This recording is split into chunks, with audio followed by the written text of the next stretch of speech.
Type 69 tank made in China. Type 69 হলো চীনের তৈরি যুদ্ধ ট্যাঙ্ক। এটি T-22 থেকে প্রাপ্ত প্রযুক্তিগুলোর সাথে টাইপ 59 এর বিকাশ ঘটায়। এটি ছিল চীনের তৈরি সর্বপ্রথম স্বতন্ত্রিকভাবে নিজস্ব যুদ্ধক্ষেত্রের ট্যাঙ্ক।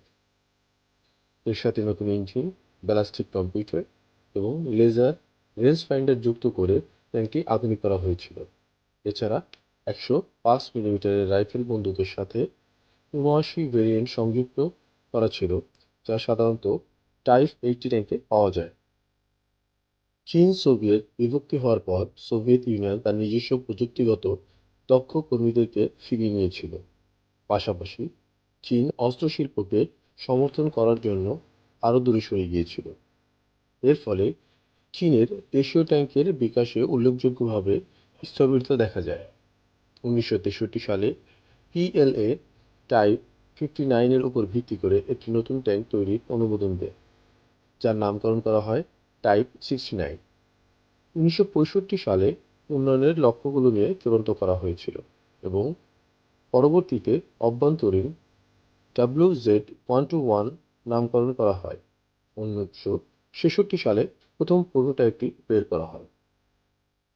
1969 সালে চীন সোভিয়েত সীমান্তে সংঘাতের সময় পিএলএ একটি সোভিয়েত T-22 এমবিটি ক্যাপচার করে।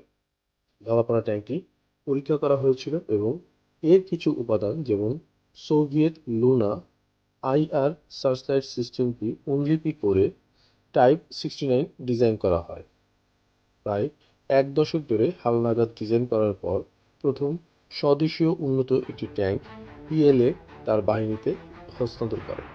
তবে টাইপ 69 প্রাথমিক সংস্করণটি কেবল সীমিত পরিমাণেই ব্যবহার করা হতো। 1980-এর দশকে চীন ও পাশ্চাত্যের মধ্যকার সম্পর্ক উষ্ণ হয়েছিল এবং চীন তার অস্ত্র ব্যবস্থার উন্নতির জন্য কিছু পশ্চিমা প্রযুক্তি আমদানি করেছিল।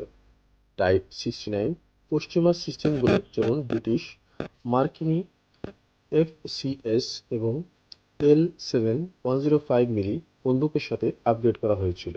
নতুন সংস্করণটি টাইপ 79 নামকরণ করা হয়, যা চীনের প্রথম প্রজন্মের ট্যাঙ্কের বিকাশের ইতি ঘটিয়েছিল।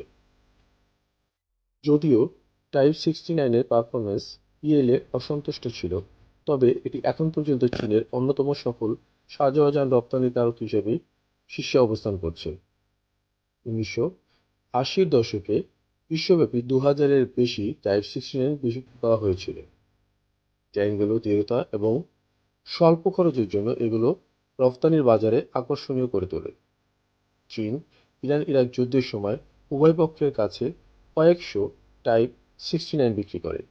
পরবর্তী সময়ে উপসাগরীয় যুদ্ধে এবং 2003-এ ইরাকের যুদ্ধের সময় অনেকগুলো গাড়ি সাদ্দাম হোসেন ব্যবহার করেছিল। টাইপ 69 ট্যাঙ্ক ব্যবহারকারী দেশের মধ্যে উল্লেখযোগ্য রয়েছে চীন, যা 300-র উপরে ব্যবহার করে। তারপরে রয়েছে Bangladesh, Iran, Iraq, Myanmar, Sudan, Thailand, Zimbabwe. একটি তথ্য মতে বাংলাদেশ টাইপ 69 ট্যাঙ্ক 50 থেকে 58টি ব্যবহার করছে। ভিউয়ার্স, এটিই ছিল আজকের প্রথম টাইপ 69 ট্যাঙ্কের সংক্ষিপ্ত বিবরণী। ভবিষ্যতে অন্য কোনো অস্ত্রের পরিচিতি নিয়ে আপনাদের সামনে আবার ফিরে আসব। তার আগ পর্যন্ত সবার কাছ থেকে বিদায় নিচ্ছি। আল্লাহ হাফেজ।